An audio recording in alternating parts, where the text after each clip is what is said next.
Дать старт всероссийской акции с говорящим названием «Своим детям в руки» в нашем регионе решили сегодня в первой школе Сунжи. Учащиеся, их родители и преподаватели собрали гуманитарную помощь для детей, проживающих в ДНР, ЛНР, в Запорожской и Херсонской областях. Ученики младших классов тоже внесли свой вклад в поддержку солдат, которые стоят на защите границ России. Наша страна может гордиться своими сынами, которые надежно во все времена обеспечивают безопасность, проявляя героизм и стойкость духа. Подвигами наших отцов, дедов и прадедов была записана великая яркая история воинского флота, которая из года в год приумножается современным поколением. Благодаря вам мы чувствуем себя защищенными, уверенно строим планы на будущее. Спасибо вам за это. В гуманитарную помощь вошли крупы, сахар, чай, масло, сладости и другие нескоропортящиеся продукты питания, также медикаменты и средства личной гигиены.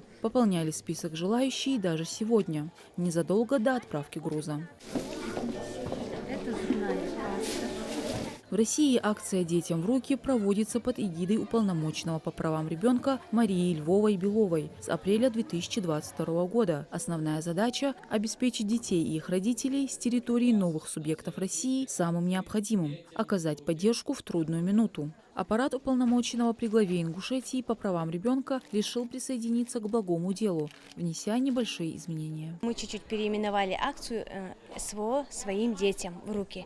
Поэтому сегодняшняя акция, она значительно важна не только для детей, но и для нас, взрослых. Мы должны понимать, что где-то в уголке есть те дети, которые нуждаются в нашей помощи, в нашей поддержке.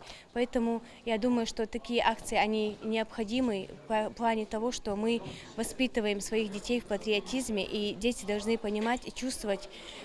Благодаря таким акциям дети становятся добрее, и благодаря этим акциям они поддерживают и стимул, и делают все возможное, чтобы какую-то частичку тепла передать другим детям. В аппарате уполномоченного по правам ребенка Ингушетии организован штаб, где будет курироваться весь процесс благотворительной акции. И оттуда гумпомощь уже будет направляться в определенные населенные пункты.